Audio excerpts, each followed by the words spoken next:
Don't you ever wonder what it would be like to hear the voices of humans who lived thousands of years before us? To see through their eyes, to understand what they knew, what they feared, and what they tried desperately to tell us. They didn't have the languages we speak today, so they carved their thoughts into stone, shaped their dreams, and perhaps their warnings. Out of clay, built monuments that scraped the sky, and left behind symbols that still puzzle us, even millennia later. Every carving, every statue, every mysterious artifact was a message, a fragment of a story, a secret meant to survive time itself. Today, we're stepping into the shadows of the past to uncover the most incredible mysteries ever left behind by our ancestors.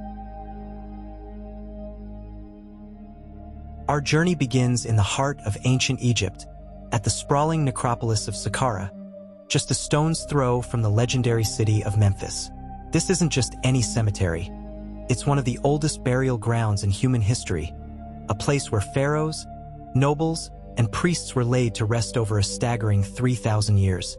But hidden among its sands lies one of the greatest enigmas of ancient Egypt, the Djed pillar blocks. At first glance, they may seem like ordinary stone monuments, but these massive blocks are far from ordinary.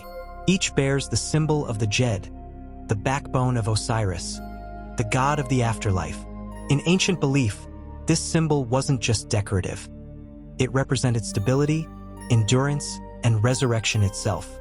Imagine walking past stones carved with such deep spiritual power, stones that have witnessed millennia of human history.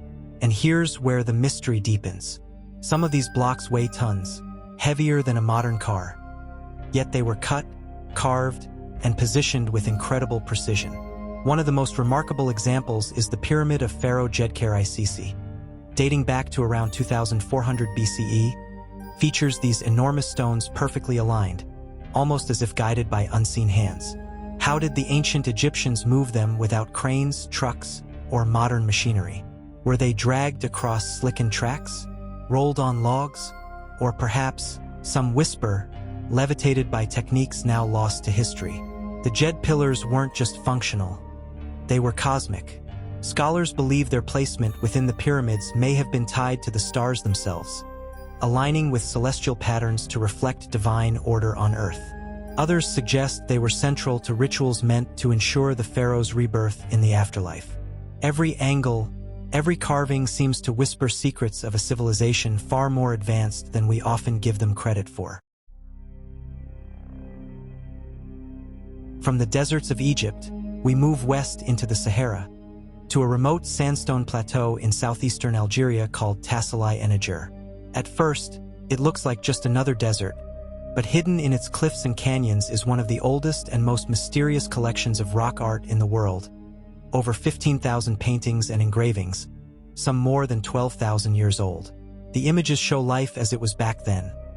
Wild animals running, people hunting, dancing, or taking part in rituals. But some of the most puzzling are the round head figures. They float above the ground, have no faces, and their arms and legs are stretched in strange ways. Who were they meant to be? Spirits? Ancestors? Or something else entirely? The art also tells a story of changing times.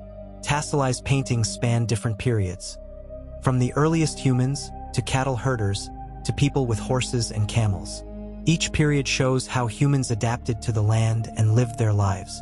In the 1950s, French archaeologist Henri Lot brought attention to Tassili, documenting its wonders, though some of his work damaged parts of the paintings. Walking through the narrow canyons, it's easy to feel awe. The walls are covered with dancers, horned figures, and intricate patterns, all still bright after thousands of years. Even today, no one really knows the full meaning. Were they showing rituals, visions, or was it a secret language only they could understand? Standing there, you can't help but feel a connection to these people, as if the paintings are trying to speak directly to you. Our journey now takes us east, to the ancient plains of Mesopotamia, home to the Sumerian civilization which thrived around 3000 BCE. Among their many artifacts, one stands out for its mystery and beauty: the Sun Chariot. While sun chariots are better known from northern Europe, Similar depictions appear in many cultures across Eurasia, showing that people everywhere were fascinated by the sun and its movement across the sky. These chariots are small, intricate models, often made of bronze, showing a bright disk, the sun, being pulled by horses. At first glance, they might seem like simple decorations, but look closer. The level of detail is astonishing. The wheels, the horses, even the disc itself were crafted with care, showing an impressive understanding of movement and mechanics for the time. But why make them? Some believe they were symbolic, showing the sun's daily journey across the heavens, a visual way of understanding the passage of time. Others think they may have been more than just art. Could they have encoded practical knowledge, like marking the solstices, tracking the seasons, or predicting celestial events? Every angle, every line, seems to hold meaning, as if the creators were trying to capture the patterns of the sky in miniature form. One famous example, the Trondheim Sun Chariot from Denmark, shares many of the same features. A gilded disc, tiny horses, and wheels built with precision. Scholars suggest these objects could have been used in rituals or ceremonies, helping people connect with the cycles of the sun, or simply inspiring awe at the world around them. Others think they may have contained knowledge now lost, a fascinating blend of observation, science, and artistic expression. Across the Atlantic, high in the rugged mountains of Guerrero, Mexico, we discover one of early Mesoamerica's most astonishing works of art, the Xochipala Head. This terracotta sculpture, dating between 1500 and 900 BCE, immediately grabs attention. Unlike most artifacts of its era, it looks almost alive. Its deep-set eyes seem to follow you, cheekbones are sharply defined, and every strand of hair is meticulously textured, capturing a level of realism that feels centuries ahead of its time. What makes it even more mysterious is how unique it is. Later Mesoamerican art moves towards stylized and symbolic forms, yet this head is intensely naturalistic. Who created it and why? Scholars have debated its purpose for decades. Was it part of a burial, perhaps representing someone important? Was it an offering meant to honor the dead, or a tribute to a revered ancestor?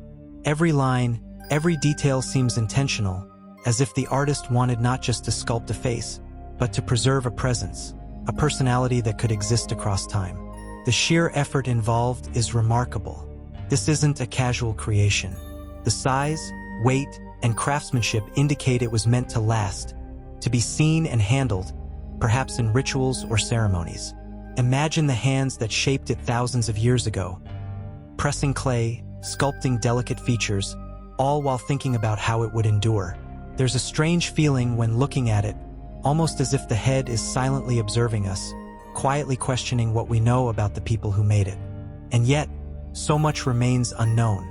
We don't know the exact context in which it was used, the identity of the person it represents, or the society that produced it. In the remote, rugged mountains of Kyrgyzstan, where the winds sweep across rocky slopes and the altitude climbs over 3,000 meters, here lies Saimaluu Tash, which translates to striated stones. Hidden in these mountains are over 10,000 petroglyphs, carved across thousands of years, from the 4th millennium BCE all the way to medieval times. Walking among these stones, it's hard not to feel a connection to the people who left their marks. The carvings show humans, animals, hunters on horseback, and intricate geometric designs.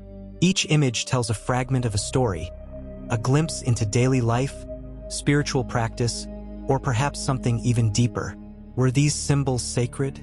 Did they guide shamans in rituals, or serve as messages for future generations? The truth remains elusive, and that uncertainty is part of the power of Saimaluu Tash. The sheer scale and variety of the carvings is staggering. Imagine generations upon generations, returning to the same slopes, adding their own marks, layering stories over millennia. The dedication required is humbling. Carving into solid rock at such a high altitude, with the cold, thin mountain air, shows how deeply these people valued their art and their message. Each petroglyph is a voice from the past, patiently waiting for someone to notice, to try to understand. These carvings are more than images. They are humanity's attempt to connect across time. They remind us that for thousands of years, people have looked at the world, observed, imagined, and felt the need to leave a mark, to be remembered, or perhaps to communicate something timeless.